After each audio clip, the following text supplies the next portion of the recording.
la'anahu wa ghadiba alaihi. Di antaranya diteruskan wa ja'ala minhumul qiradata wal khanazira wa abadat tauhid. Lalu misalnya secara penelitian tidak pernah ada makhluk manusia yang dulu jadi kera. Tapi melihat ayat itu seakan-akan itu pernah ada periode atau kejadian di mana manusia itu dirubah jadi kera. Wa ja'ala minhumul qiradata. Mau tidak mau kita butuh perangkat ilmu lain yang namanya balaghah. Itu orang Jawa, itu kalau dilangkai kakinya itu hanya bilang kayak kera. Orang nggak sopan tuh katanya kayak kera. Tapi kalau dilangkai kepalanya langsung oh dasar ketek itu, dasar kera. Artinya dalam ilmu tasbih, kalau kemiripannya itu biasa, itu masih disebut ka, seperti. Tapi kalau mirip banget perilakunya itu kafnya dibuang. Sehingga orang yang tuli banget terhadap kebenaran, Allah bilang summum bukmun umyun. Orang kafir itu summun, tuli misalnya. Bukmun ada bisu. Padahal faktanya mereka bisa mendengar, bisa ngomong, bisa bicara. Tapi saking tidak pernahnya mau mendengar kebenaran, di redakseknya sumun, bukan kasumi tapi sumun. Begitu juga di bab madh memuji. Kalau orang agak ganteng, mungkin saya kalau muji Mas Masdi hanya kalkomar, muji Pak Rektor paling ya kalkomar. Tapi kalau muji Nabi langsung komarun, anta samsun, anta bedrun, karena gantengnya kelewat, sehingga kaf tasbih sepertinya itu dibuang. Nah, andai kan tidak ada fakta manusia itu pernah dirubah jadi kera di era itu, andai kan itu nggak ada, kita sendiri juga nggak tahu. Kita masih bisa menganalisis dengan teori balaghah tadi. Wa ja'ala minhumul qiradata kal qiradah. Mereka atau mislal qiradah, mereka dijadikan Allah laksana kera, tidak berakhlak, tidak beretika, tidak bermoral. Ini pentingnya ilmu balaghah, sehingga kita tidak perlu mengharuskan orang berkeyakinan dulu itu pernah ada orang manusia dirubah jadi apa? Kera. Nah misalnya ada yang berkeyakinan atau berpendapat memang itu pernah nyata, itu ngendikannya Rasulullah kemudian itu dihilangkan, hanya hidup 3 hari kemudian hilang sehingga nggak punya turunan. Jadi pilihan-pilihan dalam tafsir itu satu tentu riwayat, dua itu analisis balaghah. Nah analisis fikih itu tidak kalah penting karena konstruksi Quran itu ada fikih yang sudah mapan. Seorang lagi ada fikih yang sudah mapan. Ketika Nabi Lut itu menyesali kaumnya itu lesbi dan gay, kelainan seksual, itu Nabi Lut ngendikan haula ibanati hunna adharulakum. Kalau kamu ingin menyalurkan kebutuhan biologis Anda, ini ada anak-anak putri kami, hunna adharulakum, itu lebih suci bagi kalian. Tentu fikih itu sudah mapan, maknanya dinikahi dulu dengan proses nikah yang sah. Nah barokahnya fikih yang mapan ini, Allah tidak cerita tafasilul umur, tidak cerita detail-detailnya. Sehingga salah sekali kalau kita sering bilang kita hanya kembali ke Quran. Itu tidak bisa, karena Quran juga tidak berdiri sendiri dengan makna yang sebenarnya, karena turun itu ada asbabun nuzul. Ini yang terakhir supaya ngasih pekerjaan kan jauh-jauh dari NTB. Ya kan bisa dimanfaatkan secara baik dan benar. Saya bulbet. Nah, enggak, ini bukan guyon tapi memang betul harus begitu memang. Mau enggak mau. Sumpah misalnya, orang tuh kalau ditagih hutang atau ditegur itu masih ya besok saya bayar. Ditagih lagi kayak gak percaya, wawahi besok saya bayar. Jadi kata wawahi itu mesti menunjukkan emosi, tersinggung, sumpah. Sehingga suatu saat ada seorang khotib ini ngendikan, fawarobbis sama iwal ardi innahu lahakum mislama annakum tantikun. Demi Tuhannya langit dan bumi, itu si Bedui, ada orang Arabi, orang desa. Langsung menyelasi Pak Khotib tadi. Pak Khotib, mangdalladzi akhdhafal jalil hatta alja'ahu ilal yamin. Siapa yang bikin murka Allah sehingga Allah terpaksa sumpah. Semenjak itu jadi ilmu, kalau Allah memulai redaksi dengan sumpah, dengan qasam, pasti Allah tersinggung. Sehingga lafat-lafat yang dimulai wan naziatil gharqa atau dimulai wasamsi wa duhaha, mesti terusannya itu Allah agak marah. Karena di mana-mana orang sumpah itu menjelaskan sama yang agak tidak percaya. Itu dzauqul arabi, itu adzauqus salim. Nah begitu seterusnya. Kemudian masalah wasfiyah ismiyah. Saya dulu sering debat sama Profesor Zaini. Kan misalnya kiai-kiai di Jawa umumnya kalau maknani min alakin itu segumpal darah. Lalu orang-orang yang nekuni embriologi itu tidak pernah ada segumpal darah. Kalau segumpal darah malah jadi kluron, macam-macam. Katanya Quran itu mesti benar, ini ada segumpal darah. Kata saya segumpal darah itu bahasa Indonesia, Quran itu bahasa Arab, tidak akan ada itu di Quran, kata saya. Tapi ada yang bilang segumpal darah, ya tetap aja itu enggak Quran. Yang Qurannya min alakin, segumpal darah itu bahasa Indonesia. Quran enggak ada yang bahasa Indonesia kata saya. Nah tapi itu bisa dianalisis pakai balaghah atau pakai teori madadul kalimah. Min alakin itu dari kata aliko ya'liku alakon, sesuatu yang menempel. Jadi kalau di proses embriologi, misalnya ada apa yang menempel dalam ilmu itu, yaitu yang jadi rahim, jadi anak. Atau pakai ilmu balaghah, min alakin tetap maknanya segumpal darah, tapi maknanya itu tangkis atau tahkir. Manusia itu sombong.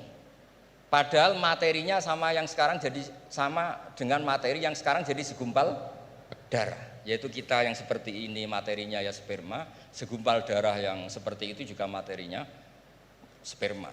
Kok kamu sombong? Materi kamu sama dengan materi min alakin. Itu persis dengan adatul Arab kalau sedang mencibir orang yang sombong. Itu kalau orang Arab bilang antal ladzi kharajta min makhrajil bauli marratan, kata orang Arab. Kamu adalah manusia yang keluar dari jalannya kencing 2 kali. Keluar dari penis lelaki ya lewat jalur kencing, keluar dari ibunya juga lewat jalur kencing. Supaya orang enggak sombong itu orang Arab bilang antal ladzi kharajta min makhrajil bauli marratan. Nah, min alakin itu dalam konteks itu karena begitu angkuhnya Abu Jahal, begitu angkuhnya kafir-kafir Quraisy, sampai diingatkan Allah ulang, kamu ini materinya min alakin, sejenis itu mbok yo jangan yatuho. Buktinya terusannya ayat kalla innal insana layatgha, manusia itu sungguh angkuh. Nggih niki pun deal nggih, jenengan harus sepakat saya ini Sohibul Bait sama Pak Warsono sama Pak Rektor, ini tamu yang diundang untuk ceramah tafsir. Kalau ndak berarti asawaha wa rasulah. Nggih monggo Mas di sini. Terima kasih Gus. Jadi nanti kita balikin lagi ke Gus Baha ya. Tapi Gus, jadi begini, tadi beliau menyampaikan kan beliau ini min sulalatil aulia ya. Jadi kakek beliau itu adalah para aulia. Jadi aulia itu muhimmahnya itu adalah dikenal Allah gitu ya. Nah, kemudian beliau bilang bahwa tapi takdirnya sekarang masuk UI ini pengen dikenal Allah malah justru turun jadi dikenal rektor katanya. Tapi Gus itu menurut saya ya, jadi kalau kita bertarekatnya, nah kan sering ya ketika misalnya kita bicara tentang tarekat ya, tarekat itu dimaknakan taroki ya, taroki artinya naik gitu, jalan naik gitu ya. Akhir zaman nih Gus Baha ya dan bapak-bapak ibu, mungkin kita perlu juga bertarekat dalam makna tadani ya, turun. Jadi tarekat bukan hanya jalan naik tapi juga jalan turun. Karena bagi orang di akhir zaman ini kalau hanya tahu jalan naik dan tidak tahu jalan turun itu repot. Ya. Apalagi Pak Rektor dengan Kepala Badan Wakaf ya. Atau para pejabat gitu ya. Tahu jalan naik saja tapi nggak tahu jalan turun gitu ya. Jadi kalau belajar tarekat hanya ingin jalan naik gitu tapi nggak pernah belajar jalan turun, itu biasanya dekat-dekat turun tuh galau. Ya. Ya, jadi galau bingung gitu gimana cara turunnya gitu ya. Dan memang dulu saya pernah naik Gunung Rinjani juga ya Gus ya, waktu masih mu'alimin dulu, masih sanawiyah aliyah, itu saya rasakan betul gitu bahwa naik gunung itu menantang, ya sangat menantang. Ya. Bahkan Gunung Rinjani itu ada masa di mana di tengah-tengah itu ada namanya Bukit Penyesalan gitu. Kenapa Bukit Penyesalan? Ya udah nyesel di situ gitu, mau balik udah jauh. Mau terusin juga masih jauh sekali gitu di depannya. Itu Bukit Penyesalan, baina-baina. Tapi ternyata turunnya itu jauh lebih berat. Jadi kalau kita naik itu kan mengandalkan kekuatan otot ya, keluarkan energi untuk menggerakkan. Kalau turun itu kita menggunakan energi untuk menahan dan itu jauh lebih berat. Ya, jadi menahan pada saat turun itu jauh lebih berat daripada ketika menanjak ya. Dan ya pada waktu itu ya saya kena musibahnya pada saat turun gitu ya. Jadi artinya memang bahwa dalam kehidupan ini kita belajar naik dan juga belajar turun. Jadi tarakat itu taroki wa tadani gitu ya. Dan kalau sudah turun ada masanya juga naik. Jadi Gus Baha tadi kenal rektor, nanti kenal kepada Allah lagi, balik lagi kepada niat semula insyaallah. Nah, saya ingin sampaikan nih. Beliau tadi sedikit sekali ya, dalam waktu yang sangat singkat, tapi itu menyampaikan hal-hal yang sangat penting ya. Saya nggak tahu nih, dipahami nggak apa yang beliau sampaikan tadi nih? Dipahami nggak? Mulai balaghah, kemudian madah, Ngerti nggak madah itu? Madah itu apa? Madah itu pujian-pujian ya. Bagaimana turuku ta'bir ya, asalibu ta'bir ya, bagaimana orang Arab itu mengungkapkan ya perasaan mereka, mengungkapkan harapan mereka ya. Bagaimana mereka memilih diksi-diksi dalam komunikasi mereka, itu mewarnai Al-Qur'an. Jadi beliau ini tadi ketawa-ketawa ya, bapak-bapak juga ketawa-ketawa semua ya. Tapi yang disampaikan itu sudah bahan kuliah buat di Rosat Ulia itu, buat pasca sarjana itu. Ya, jadi alhamdulillah. Nah, silahkan nanti dielaborasi masing-masing. Tapi yang ingin saya sampaikan begini, ada catatan saya terhadap apa yang beliau sampaikan. Pertama, apa yang beliau sampaikan itu menegaskan ungkapan wa'tul buyuta min abwabiha. Masuklah ke rumah melalui pintunya. Kalau kita ingin belajar Al-Qur'an itu ada jalannya, ada pintunya. Tadi beliau sudah sampaikan, ada tafsirul Quran bil Quran, ada riwayat, kumpulan riwayat ya. Bahkan Al-Quran juga menegaskan sebagian satu sama lain itu saling memperkuat, saling membantu. Jadi kalau kita misalnya bertanya-tanya, "Waman a'rada an dzikri fa inna lahu ma'isyatan dhanka wa nahsyuruhu yaumal qiyamati a'ma." Kata zikri itu maksudnya apa gitu? Karena kata zikr itu kan dalam Al-Quran luas ya. Apakah zikr itu adalah zikrullah, subhanallah, alhamdulillah, wa la ilaha illallah. Sehingga ayat itu artinya siapa saja yang berpaling dari mengingat Allah, maka hidupnya akan menjadi sempit, akan sumpek, akan resah. Atau zikri di situ maknanya adalah Al-Quran ya. Sehingga artinya adalah barang siapa yang memalingkan dirinya dari pesan-pesan Al-Quran, maka hidupnya akan disorientasi. Bagaimana kita mengambil pilihan di antara dua makna? Nah, kita lihat. Qala rabbi lima hasyaratini amma wa qad kuntu basira qala kadzalika atatka ayatuna fanasitaha wa kadzalikal yauma tunsa. Lalu orang itu mengatakan di akhirat, "Ya Allah, bagaimana mungkin kok saya dibangkitkan dalam keadaan buta padahal di dunia saya melihat." Kemudian Allah mengatakan, "Qala kadzalika," itu balasan yang setimpal, "atatka ayatuna fanasitaha." Telah datang kepadamu ayat-ayat kami lalu kau lupakan. Nah, dari ayat ini maka ulama menafsirkan kata zikri, oh yang dimaksudkan dengan zikri itu adalah ayatuna, yaitu Al-Qur'an. Nah, ini yang disebut dengan Al-Quran yufassiru ba'duhu ba'duhu. Dia saling menafsirkan. Baik itu penafsirannya datang segera setelahnya, ataupun di ayat-ayat yang lain seperti yang Al-Mukarram Ki Haji Bahauddin sampaikan. Ada yang di bagian yang lain, baik itu secara nas, secara sharih ataupun secara dilalah, secara tunjukkan isyarat. Ketika misalnya Nabi Adam alaihissalam, Allah Ta'ala sampaikan fatalaqa Adam min rabbih kalimat. Allah Ta'ala memberikan, Adam menerima dari Tuhannya kalimat. Fataba alaih. Dengan sebab kalimat yang dia ucapkan itu, Allah ampuni dosanya, kekeliruannya. Apa kalimat itu? Oh, ada di ayat yang lain. Rabbana zalamna anfusana wa illam taghfir lana wa tarhamna lanakunanna minal khasirin. Itu pintu memahami Al-Quran. Tadi Gus Bah bilang sampaikan, ada pintunya. Baik itu pintunya adalah riwayat-riwayat dari Al-Quran, dari hadis juga beliau sampaikan tadi. Al-Quran gak dibiarkan sendiri oleh Rasul, tapi didatangkan hadis untuk menyempurnakan.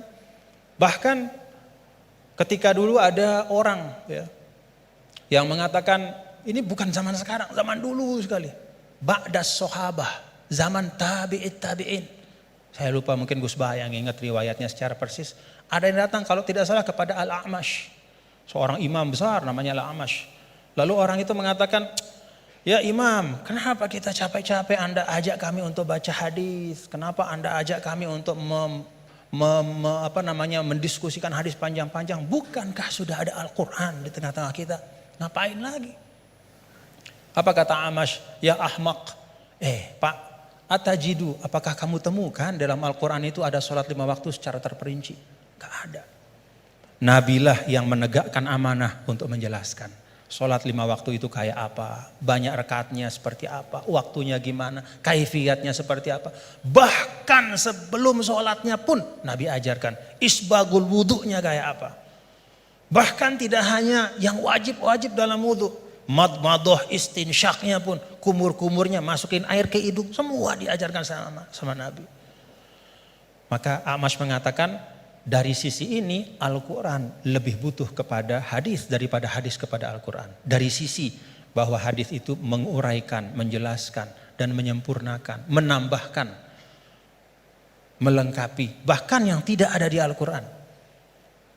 Nah itu pintu memahami Al-Quran. Karena itu tidak boleh dan tidak ada istilahnya namanya ahlul Quran dalam makna bahwa hanya mau Quran saja, nggak mau tahu apa kata hadis. Itu nggak ada istilah dalam Islam.